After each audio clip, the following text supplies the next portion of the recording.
Ang susunod na programa ay nagpapatuloy dahil sa ating mga partners and supporters ng Greg Durante Ministry.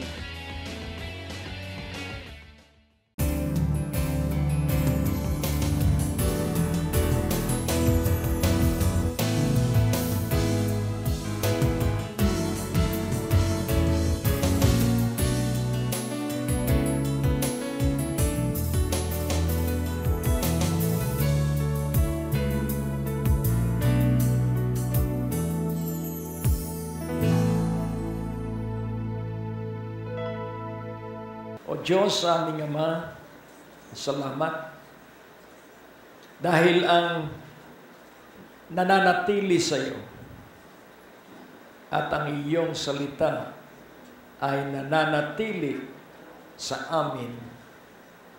Ikaw mismo ang personal na gagawa ng iyong mga pangako at ikaw ay tapat na tinutupad mo ang lahat ng iyong pangako. Kaya kami ay sumasamba, kami ay humahanga, at kami ay manghang-mangha sa iyo. Ama, sa pangalan ni Jesus. At ang lahat ay nagsabi ng Amen. Magbibigay ako sa inyo ng ilang katanungan, mamimili kayo ng sagot. Oo o hindi. So tandaan mo, sa mga tanong na ito, 10 tanong. Kailangang magikang tapat. Ano po? So, ang unang tanong, malungkot ka ba pag wala ka sa trabaho at ikay nasa bahay mo? O huwag ka po sasagot, ikaw lang ang sasagot, tahimik lang. Pangalawang tanong, ang buhay mo ba ay ikaw lamang ang mahalaga? So, ang iyong bang buhay ay umiikot lang maghapon sa iyong sarili? Pangatlong tanong, yes or no lang po ano? Oo o hindi. Pagkagising mo ba sa umaga, pagod ka at hirap bumangon? Pang-apat na tanong, wala na ba ang alam? Di ka na ba masaya? At di na umaasang gaganda pa ang iyong buhay? Pang-5 tanong, pabago-bago ba ang iyong pangarap at di mo na maalaala ang iyong mga tagumpay? Pang-6 na tanong, madalas ka ba na naiiyak at para bang wala ka ng pag-asa? Pang-7 tanong, sino ka ba sa palagay mo? Ang iyo bang ginagawa ang nagsisiwalat kung sino ka? O alam mo kung talagang sino ka? Pang-8 tanong, sa mga dating ginagawa mo na maligaya ka at di mo na ito ginagawa? Pang-9 na tanong, lagi bang pinipisil mo ang iyong mga kamay at walang sigla ang iyong mukha dahil sa mga problema na mahirap malutas? At ang pang-10 tanong, ang iyo bang ugali sa harap ng tao ay naglalantad ng personal mong buhay? So, bilangin mo po kung ilan ang oo at kung ilan ang hindi. At kapag 6 na oo, nais ko pong ipaunawa sa iyo that you are burned out, that you are in a breakdown, and that your soul is weary. Ito po ang katanungan na tumutuklas kung ang isang tao ay pagod na sa kanyang buhay. At alam mo, ang oo ko rito, 8. So ako pala ay burnout. So nagsiyasat po ako dahil laging tandaan mo po, kailangan po nating i-enjoy ang buhay. Can you identify with me? Na ikaw ay abala sa pansarili at kailangan maging tapat tayo sa ating sarili. At ano ang mangyayari pag ang isa ay pagod?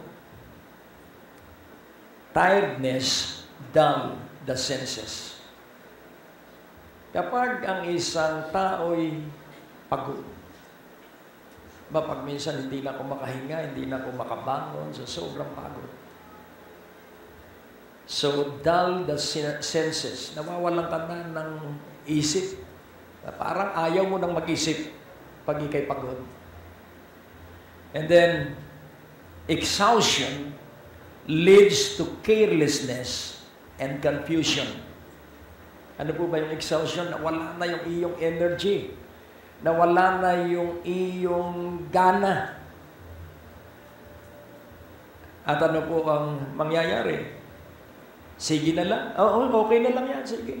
Puro careless decision. And then weariness, dull the senses, numb the brain, and stiffen the joints. So, kapag pagod na po ang ating katawan, akala natin may sakit tayo dahil namamanhid na ang ating mga kalamnan, mga muscle, mga joints. Ang kailangan lamang po ay pamamahinga.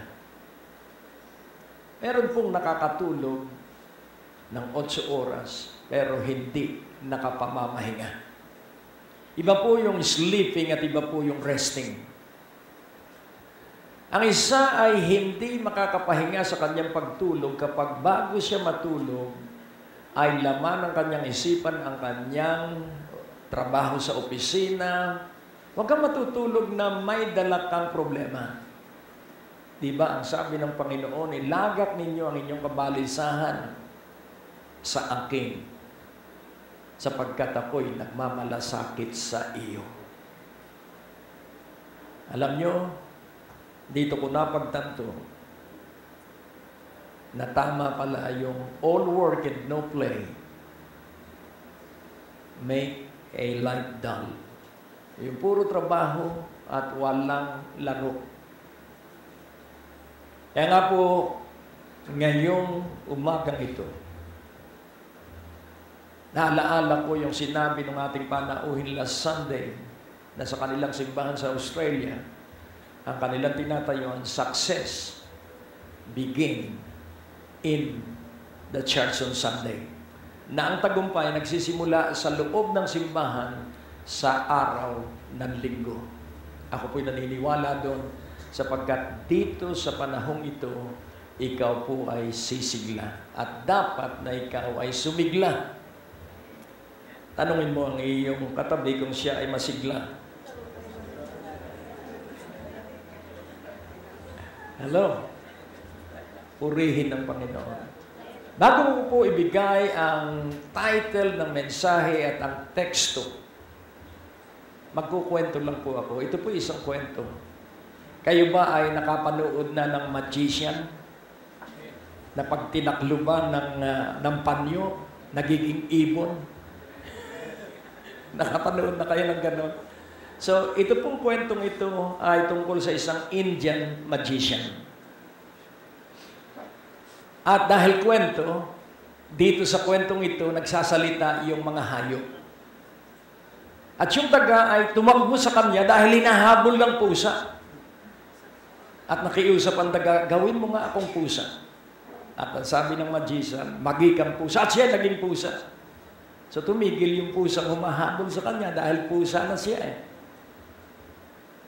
At tuwan-tuwa siya dahil siya'y malaki na. At nung siya'y naglalakad na, nakasalubong niya yung aso. So, habol naman siya ng aso. Takbo siya sa magician at ang sabi niya, magician, gawin mo akong aso. At ang sabi ng magician, sige, aso ka na. At naging siyang aso, tumigil yung aso. Dahil aso na, yung dagang naging pusa at naging aso. At siya'y yumabang ng konti dahil mas malaki siya kaysa pusa. nakasalubong niya yung tigre. At maligali siya sa magician. Nako, lalapain ako ng tigre at siya ginawang tigre. At nung siya nag-iisa na, nakasalubong niya ay mga ngaso na may dalang baril. Talo siya sa baril, takbo ulit siya sa magician. At ang sabi niya, gawin mo akong tao. Yan ang hindi pwede. At ang sabi rin niya, kahit gawin kitang malaking hayop, matatakotit, mahina ka pa rin dahil hindi ko pwedeng baguhin ang iyong puso. May katawan ng tigre, pero may puso ng daga. Kaya ngayon pong umaga, nais kong inyong maunawaan. At ang titulo po ay simple lang. Edify yourself, then edify the church. Edify yourself, then edify the church. Palakasin mo ang iyong sarili para mapalakas mo ang simbahan. Sa Psalms 42, 4 and 5. When I remember these things, I pour out my soul in me. For I had gone with the multitude. I went with them to the house of God with the voice of joy and praise, with a multitude that kept holy day. Why art thou cast down, O my soul? And why art thou disquieted in me? Hope thou in God, for I shall yet praise him for the help of his countenance. Nais ko pong ating maunawaan na tayo ay tapat, tayo ay masigla, tayo maligayang pumupunta sa simbahan. Ikaw po ba'y maligaya na narito ka ngayon? Subalit pansinin po natin, kahit po tayo ay tumutupad doon sa gawain iniutos ng Diyos, pero pag minsan nakadarama po tayo ng kawalang pag-asa. At doon po sa punto, kaya ang sabi rito, why art thou cast down? Siya po ay pumupunta lagi.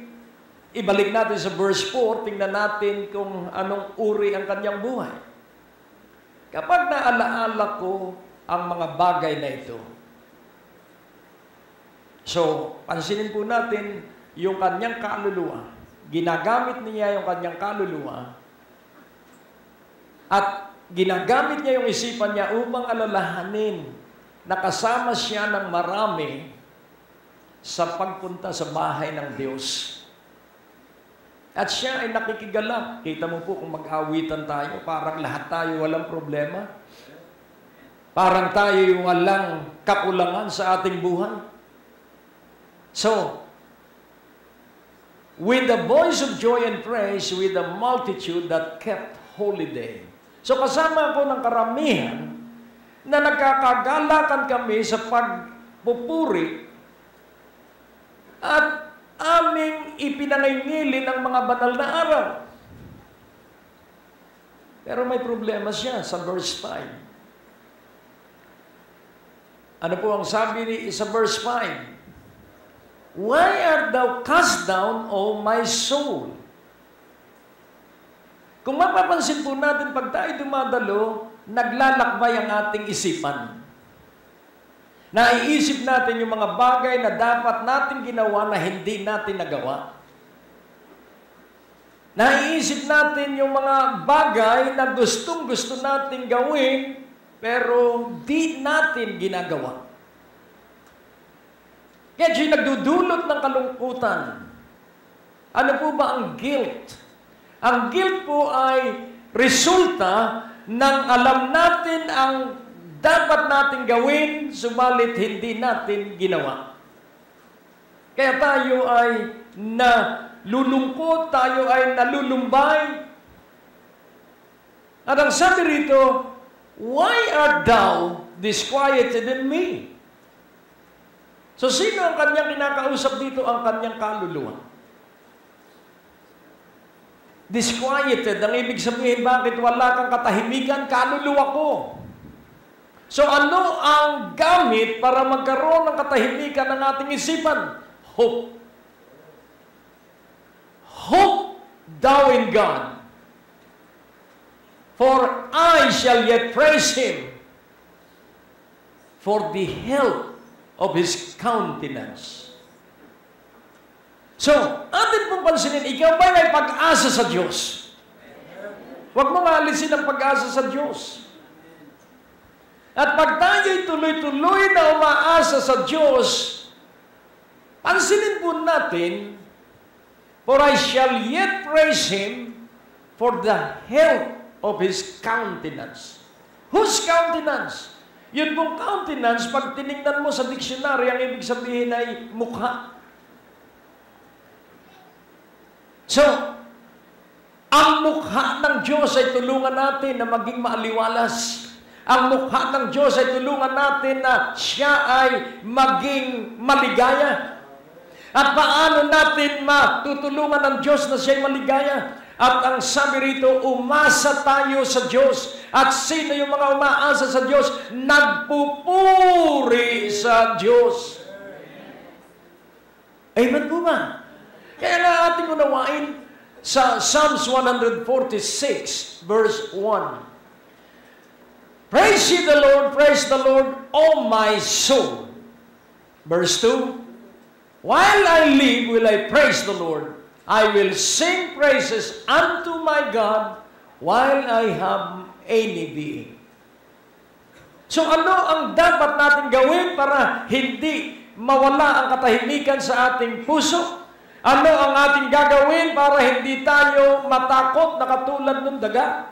Ang ating gagawin ay magtiwala sa Diyos. Ang ating gagawin ay umasa sa Diyos. At ang ating pagtitiwala at pag-asa ay ating pinatututuhanan sa pamamagitan ng pagpupuri at pag-awit.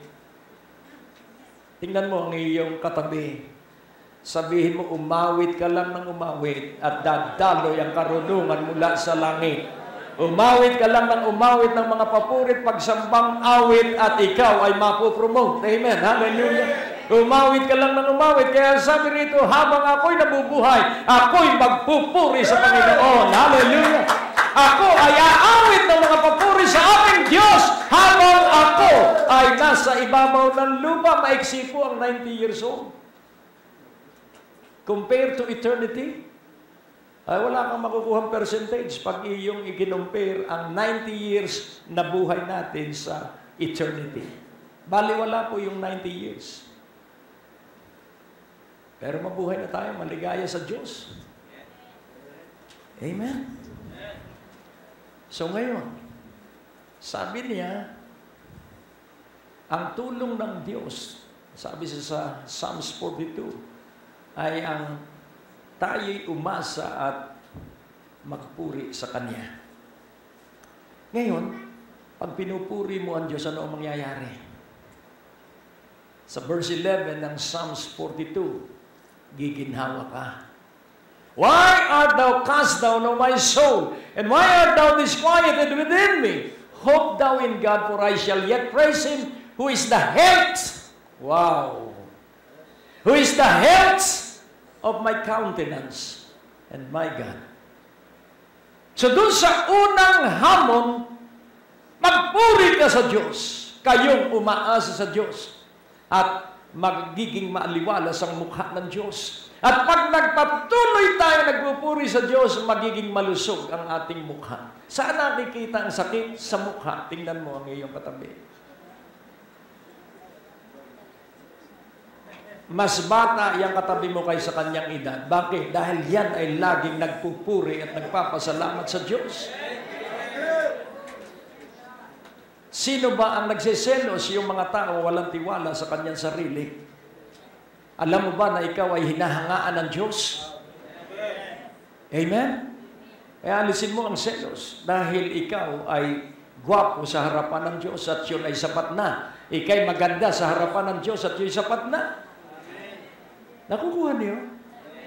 Ang selos po ay sumisira sa ating buhay sapagkat nawawalan tayo ng panahon sa Diyos at sa ating pamilya. Ang selos po ay nakasentro ay sa sarili. Pero tayo po ay sumentro ay sa Diyos. Kaya nakita natin ang mahalagang katotohanan at aking pangarap na simulan natin ang bawat araw natin sa talatang ito. Sa John 8:29, ito po ay isa sa mga talata na bumubuhay sa akin. John 8:29, and he that sent me is with me. The Father hath not left me alone, for I do always those things that please Him. Siyang nagsugo sa akin ay kasama ko. Ang Ama, kailanman hindi niya ako iniwang mag-isa. Sapagkat ginagawa ko lagi ang mga bagay na nakasisiya sa Kanya. So ano bang nakasisiya sa Diyos? Ang nakasisiya sa Diyos, kapag tayo nagpupuri at nagpapasalamat at iniibig natin ang ating kapwa-tao, iniibig natin ang ating mga mahal sa buhay at hindi tayo napapagod sa pag-ibig, pagmamahal at pagmamalasakit, alam mo, magiging maaliwalas ang iyong mukha. May ilang bagay akong nakita. Kailangan makilala mo kung sino ka. Ikaw ay espesyal na lahi. Ikaw ay hinirang. At ang pangalawang katotohanan, ika'y higit pa sa mananagumpay. Hindi ka mananatili sa kabiguan. Hindi ka mananatili sa pagkalugi. Ikaw ay iaangat ng Diyos. Bakit? Dahil ikaw ay labis na iniibig ng Diyos.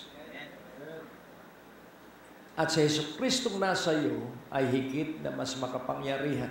So nasa iyo si Jesucristo.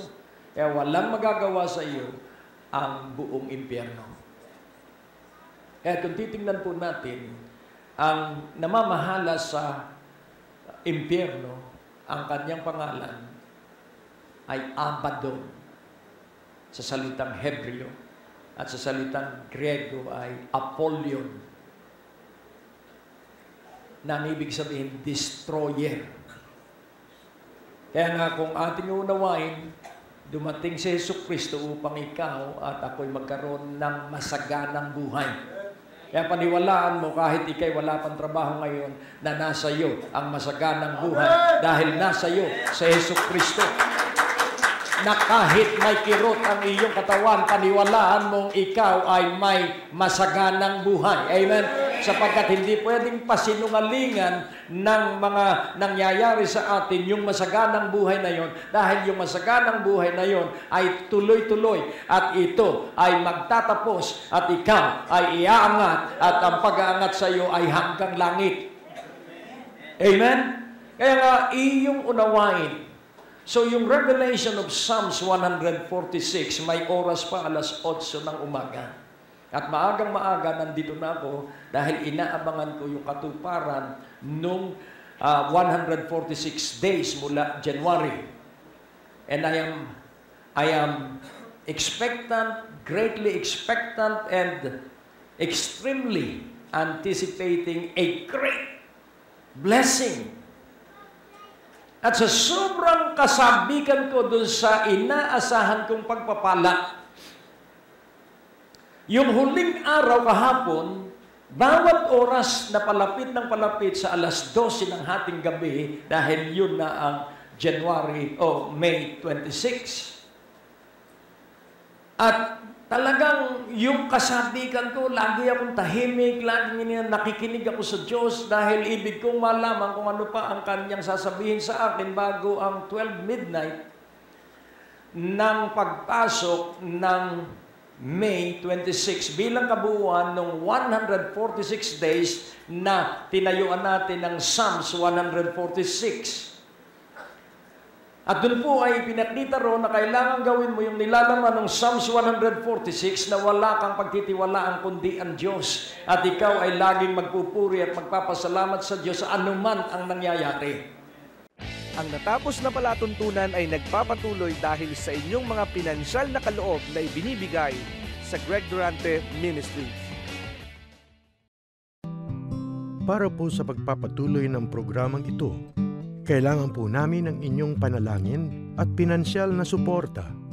Sa bawat kaloob ng inyong ipapadala, anuman ang halaga, bibigyan po namin kayo ng anointing oil bilang pasasalamat sa inyong pagtulong at pagsuporta sa Greg Durante Ministries.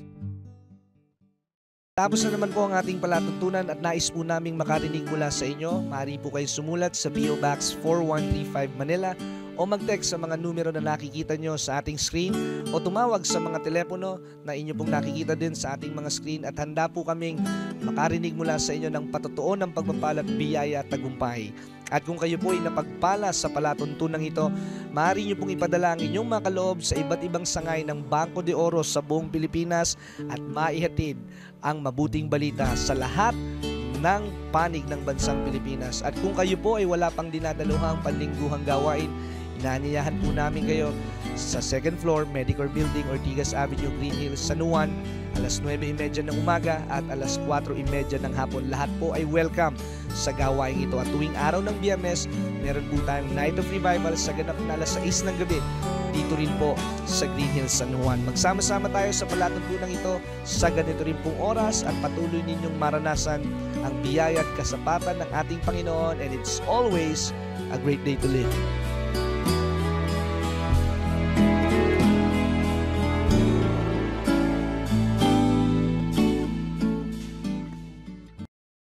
Ang susunod na programa ay nagpapatuloy dahil sa ating mga partners and supporters ng Greg Durante Ministry.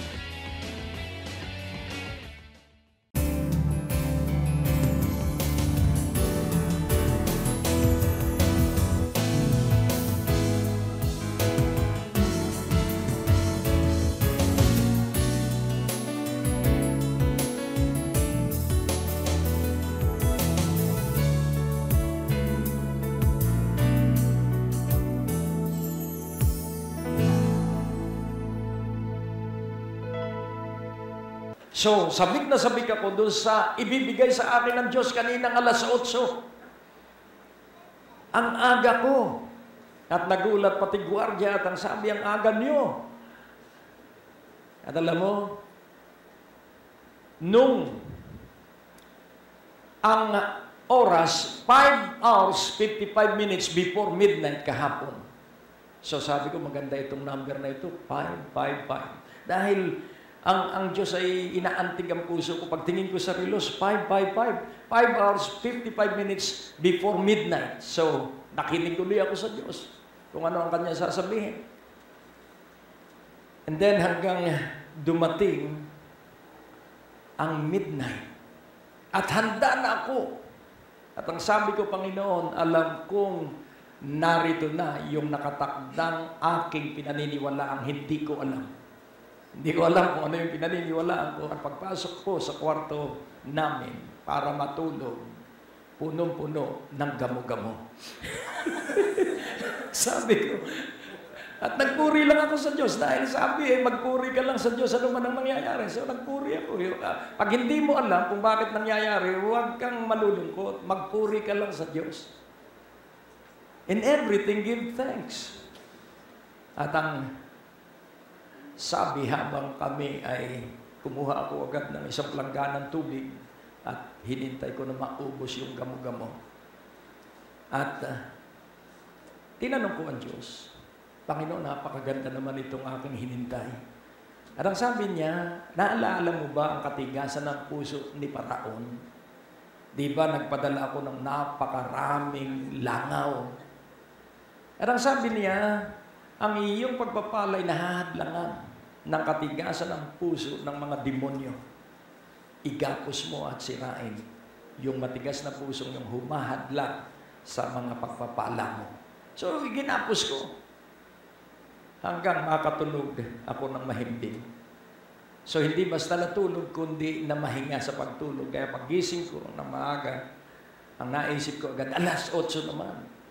Dahil kung yun yung nangyari nung alas 12, alas 8 palagay ko maganda. At nakahanda na uli ako, nakaupo ako sa opisina. At lumampas na ang alas 8, alas 9 na.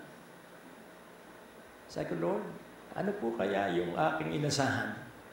At ang sabi niya, ang ibig ko, ikaw ay laging maaga. Sabi ko, purihin ng Diyos. So, laging maaga. Dahil ang isa pong nakahandang mapagpala. Kayo ba'y nakahandang pagpalain ng Diyos? Ang isa pang natuklasan ko dito sa 146 Revelation, ang isang natuklasan ko, tatanungin ko kayo, ikaw ba'y magkakabahay ng walang pera? Sino po rito magkakabahay ng walang pera? Hindi po pwede. Ano po? Kailangan kayo may pera. Ikaw ba'y magkakapera na walang ginawa? Ikaw ba'y pauutangin ng bangko na wala kang ipinakikitang dahilan para ikaw ay pagtiwalaan ng 2 milyon? Hindi po. Ano po? At ipinakita sa akin ng Diyos, kaya maraming hindi na pagpapala dahil wala silang plano sa buhay. Hello? Kaya kailangan ikay may plano sa buhay dahil sa Diyos din, pag wala kang plano sa buhay, hindi darating ang tustos na pagpapalang pinansyal sa iyong buhay sapagkat wala kang plano. Kaya nga, unawain natin mabuti, ano ang plano mo sa buhay? Ano ang balak mo sa iyong pamilya? Ano ang balak mo 5 taon mula ngayon? At doon ka tutustusan ng Diyos. Kaya napakahalaga na ating maunawaan na ikaw ay special sa Diyos. Amen? So, nais ko rin maunawaan mo na ikaw ay hindi duwag. Kaya wala kang dapat katakutan dahil ang nasa iyo. So, ikaw ay hinirang, ikaw ay pinili ng Diyos at ikaw ay special sa Diyos at ang inilagay ng Diyos sa iyo ay itong 3 bagay na ito. Sa 2 Timothy 1:7, makikita natin dito ang 3 mahalagang bagay na nasa iyong buhay. For God hath not given us the spirit of fear. So fear is a spirit. But the spirit of power and the spirit of love and the spirit of a sound mind. Sound mind. So, pansinin po natin, yun pong salitang balance, lack of balance in life. Huwag mong kalilimutan na tayo ay spirit, soul, and body. Pinakakain ng ating espiritu, pinakakain ng ating kaluluwa, pinakakain ng ating katawan. At kung atin pong unawain, edify yourself that you may edify the church. Palakasin mo, hamunin mo, pasiglahin mo ang iyong sarili upang maging masigla ang simbahan. And David encouraged himself to God. At pinalakas ni David ang kanyang loob sa harapan ng Diyos. So paano po ba ang pagpapalakas ng loob? Paniwalaan mong espesyal ka sa Diyos. Paniwalaan mong iniibig ka ng Diyos. Paniwalaan mong hindi ka hahayaan ng Diyos sa kahirapan. Nais ng Diyos na tayo maunlad. Nais ng Diyos na tayo masagana. Nais ng Diyos na tayo may kapayapaan. Ibig ng Diyos na tayo ay bantayan. Kaya ito po ay ating pauna rin sa ating buhay dahil ang takot po ay nakakaparalisa. Ang takot po ay nagdudulot ng katamaran. Ang takot po ay nagdudulot ng sigalot. Kaya kailangan magtagumpay tayo sa espiritu ng takot. Takot mamatay, takot maghirap, takot na mawalan ng trabaho, takot na maubos ang savings, takot. So, napakaraming pwedeng sanhi ng takot ng tao. Pero huwag kang papayan. Amen? Sapagkat ikaw ay iniibig ng Diyos, ikaw ay protektado ng Diyos, ikaw ay pinagpala ng Diyos, at pagpapalain walang katapusan. Pagpapalain walang humpay. Yun ang iyong paniwalaan, yun ang pagtibayin mo, at ikaw ay ngingiti sa panahon ng iyong kabiguan. Ngayon, simulan mo ang iyong bawat araw na naniniwalang kasama mo ang Diyos. Umawit ka pa kung gusto mo sa panalangin, gusto mo, awitin mo ang iyong panalangin. Sabihin mo, Panginoon, awitin mo, Panginoon, gusto kong ako ay iyong pagpalain. Panginoon, pahingi nga nitong mga bagay na itong kailangan ko. Awitin mo. Wala namang bawal sa paraan ng paghingi sa Diyos. Tatanungin kita, ikaw ba'y palahingi sa Diyos? Kaya kung hindi ka humihingi, hindi ka nagdadala ng iyong mga kailangan upang hingin sa Diyos, pagalingan lang po yan sa paghingi. Dahil pag may karanasan ka sa katugunan sa panalangin, ikaw po'y sisigla. Ang nagiging matamlay ay yung mga taong hindi nakakaranas ng katugunan sa panalangin dahil hindi naman sila umaasang sila'y tutugunin dahil lagi silang nakatingin sa kanilang kasalanan, kahinaan, yung mga nakaraan. Kaya pag ikaw ay laging nakatingin sa nakaraan, ang magiging kaibigan mo ay yung mga tao rin mahilig sa nakaraan. At wala kayong pag-uusapan kundi yung nakaraan. Hello? At doon sa nakaraan, walang buhay doon dahil tapos na yon. Doon sa nakaraan, walang kaligayahan doon dahil maraming kabiguan doon. Bakit hindi natin pag-usapan na yan ngayon?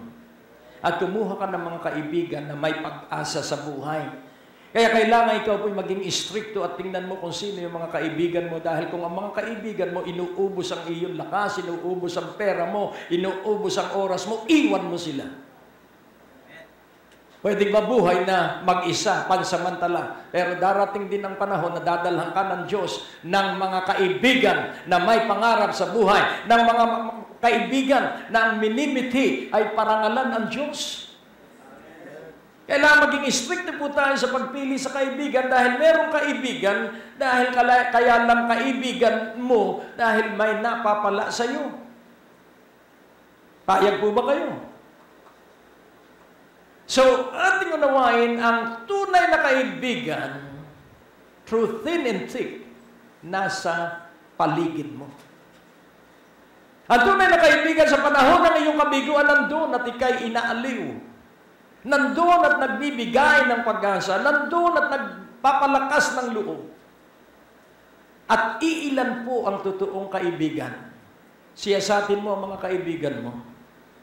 Nung ako ay nakakonfine na, dahil nasaksak ako, iniwan ako nasa North, galing sa UST Hospital at hindi raw sila nagtitreat ng gano'n. Ay mamamatay na ako, pinalabas kami ng UST Hospital at lumipat kami sa North dahil daw yun ay, ayaw ko kung anong kanilang dahilan.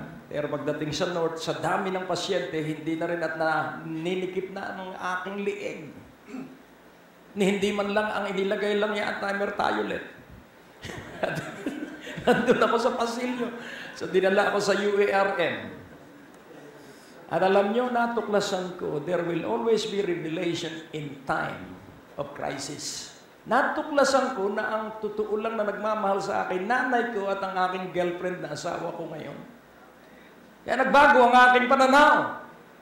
At nagbago ang aking pagtingin sa mga kaibigan na hindi ka pala nila tutulungan sa panahon ng iyong krisis. Kaya nga, ang sabi mismo ng Panginoon, kayo'y aking mga kaibigan, hindi ko na kayo itinuturing na alipin sapagkat isisiwalat ko sa inyo ang lahat ng aking gagawin. Kaya napakaganda po, pagkaibigan mo si Yesu Kristo, magiging ka pong kaibigan ng marami, hindi para humingi ng tulong, kundi magbigay ng kalakasan. Mas maganda po ang papel na tayo kaibigan ng marami, na tayo ang nagbibigay ng lakas ng loob, tayo ang nagbibigay ng sigla, tayo ang humahamon sa kanila at laging tinatapik natin sila sa balikat pag sila ay down and out, na ituloy lang nila sapagkat sa katapusan ay makakamit din nila yung pangarap na pinasimulan sa kanila ng Diyos. Nais kong ipaunawa na Diyos ang may pangarap sa iyo at sa aking buhay. At yung Diyos na naglagay ng pangarap sa ating buhay, ang siyang nagsimula, siya rin ang magtatapos nung kanyang pinasimulan. Amen? Kaya nasa iyo espiritu ng katapangan, nasa iyo espiritu ng pag-ibig, at nasa iyo ang espiritu ng malusog na isipan. Yung sound po ay malusog. Malusog na isipan. Kaya tatlong bagay. Una, overflow of the power of the Holy Spirit. Kailangan kung ikaw ay naniniwala sa supernatural. Ikaw ba ay naniniwala sa supernatural? Are you a believer of the supernatural? Ikaw ba ay naniniwala na ang Diyos ay magagawa niya na ikaw ay alisin sa imposible at ilipat na maging posible yung iyong sitwasyon at iyong kalagayan? Ikaw ba ay naniniwala na kaya kang pagtagumpayin ng Diyos? Ikaw ba ay naniniwala na kaya kang paunlarin ng Diyos? Hindi sa paraan ng tao pagminsan, kundi sa supernatural na paraan. Amen? Kaya nga kung atin pong unawain, napakahalaga po na palakasin, pasiglahin natin ang ating sarili at sa paraan lamang po ng kapuspusan ng Espiritu tayo sisigla at hindi natin aalintanahin ang anumang mga hirap na ating dinaraanan o daranasin sapagkat tayo ay masigla sa ganang personal nating sarili. So this is a personal thing, and when you pray, be specific in your prayer because God will answer a specific prayer. So know your specific need. Kailangan alam mo kung ano ang iyong mismong personal na kailangan. Kaya kung ating titingnan sa 1 Corinthians 14:4, 1 Corinthians 14:4, at ang sabi po dito, he that speaketh in an unknown tongue edifieth himself. But he that prophesieth edifieth the church. So pansinin po natin yung gift of speaking in tongues, yun po yung pagsasalita sa ibang wika. At yun pong prophesying ay pagsasalita ng salita ng Diyos. Paghahayag ng salita ng Diyos, paghahayag ng mga pangako ng Diyos, sapagkat ang Diyos ay laging tapat. Sabi ng Diyos kay Nehemiah, ang sabi ng Diyos kay Nehemiah na ang Diyos ay tapat sa kanyang mga pangako, kaya ang sabi ni Nehemiah sa kanyang mga kasamahan, ang Diyos ay tapat sa kanyang mga pangako. God is faithful to all His promises. Kaya kung papansinin po natin, magkasama po ang kapuspusan ng Espiritu at ang kapuspusan ng Espiritu ay kikilos lamang kapag nagbabasa ka ng Biblia. Hello? Kapag ikay nagkakabisa, kapag ikay nagsasaulo ng salita ng Diyos, doon po makapangyarihan ng banal na Espiritu. Kaya laging buksan mo ang Biblia. Kung wala ka, bumili ka. At kung may isa ka na, gawin mo dalawa. Amen? So, kung ikay may English at ikay Ilocano, bumili ka ng Ilocano version ng Biblia at iyong iugnay sa isa't isa at makikita mo ang higit na mas malalim na pagkatuto sa salita ng Diyos at lalong sisigla ang iyong puso, laging sisigla ang iyong isipan at kapag masigla ka, hindi ka mababurn out, hindi ka magkakaroon ng breakdown at hindi ka magkakaroon ng weariness of the soul. Why? Because the Word of God is so powerful. Amen? It gives life. And by the power of the Holy Spirit, that will unfold and reveal the Word. Magugulat ka na lang yung dating talatang iyong binabalik-balikan. Isang umaga, buhay na tinapay. Sasabihin mo, ito pala ang ibig sabihin ito for years.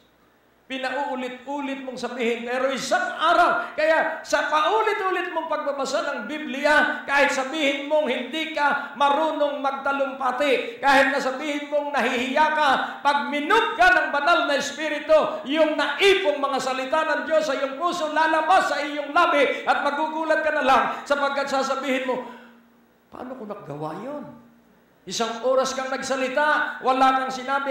Ang tawag do'y impromptu. Ang ibig sabihin, not planned, not prepared. Pero ibinukas mo ang iyong labi dahil puno ang puso mo at isipan mo ng salita ng Diyos. Hindi ka mawawalan ng sasabihin sapagkat ang banal na Espiritu ang mag-i-inspira. The Holy Spirit will inspire you and the Holy Spirit will mightily use you greatly. Magugulat ka na lang, para ka na lang psychologist because of the word.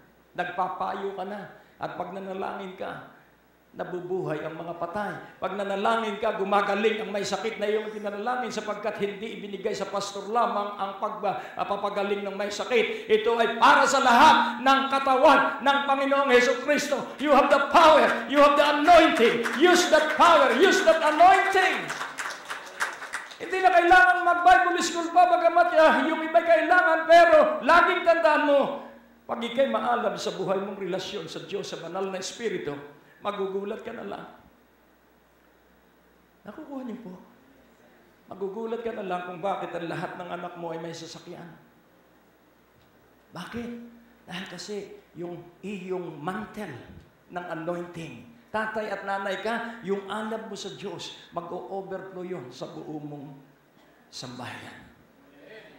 At sila magiging recipient ng iyong alam sa Diyos sapagkat hindi lilimutin ng Diyos ang apat na saling lahi ng mga tapat na sumasamba sa Kanya, tapat na nagpupuri sa Kanya, tapat na sumasamba sa Kanya.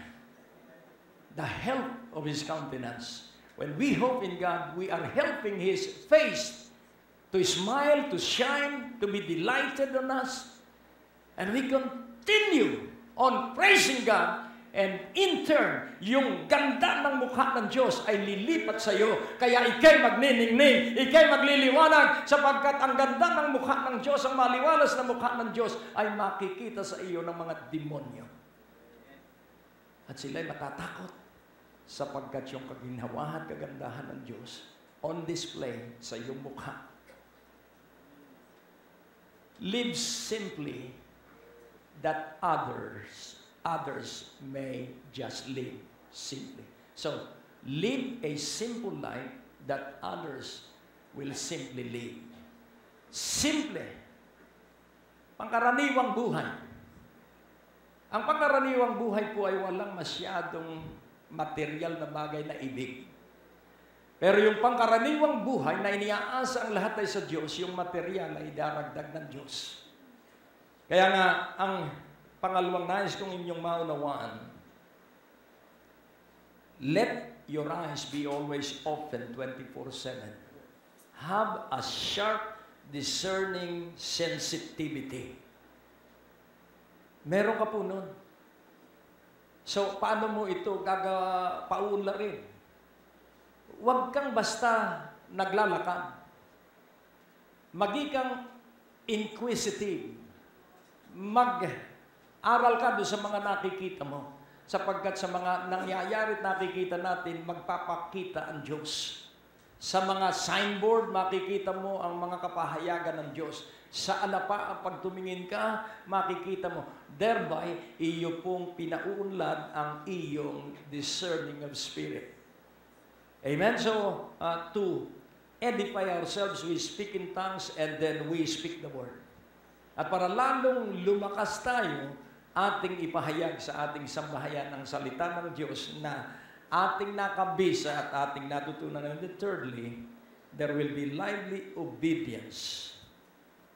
So we will be obedient, and our obedience is with gladness. Magiging po tayong masunurin sa Diyos, pero wag mong pipilitin na maging masunurin sa Diyos. Mahirap po yun. Kailangan pong unahin mo muna the overflow, the presence of the Holy Spirit in your life, at ikay maging maunlad araw at gabi sa iyong pakikipag-ibigan sa Diyos, and then mapupuna mo na ikaw ay maalab na maalab sa Diyos at sa Kanyang salita. And then, yung consciousness and awareness of God, mararanasan mo every day. May isang lalaki na nung 16th century pa siya nabuhay at luman-luma na yung kanyang aklat at natagpuan ko at binasa ko ang simpleng sikreto. Siya po ay kusinero lang at siya ang gawan at siya ay pilay pa. Pero kahit mahirap yung kanyang gawain, siya po'y nagsanay na magdiwang lagi sa Diyos. Nagsanay siyang mabuhay sa presensya ng Diyos. At siya po ay laging nagtatagumpay sa bawat araw. So love God and you will love your work. Love God and you will love your family. Pag inibig mo ang Diyos, hindi mo mapapansin, nakapos ka pala. Pag iniibig mo ang Diyos, hindi mo napapansin na ikaw pala ay maraming kabiguan. Pag iniibig natin ang Diyos, tayo laging magkakaroon ng malusog na mukha. Ang pagkamasunurin at natutuwa at masaya at nagagalak na pagkamasunurin ay bunga ng maalam na pagkilos ng banal na Espiritu sa ating buhay. Kaya po,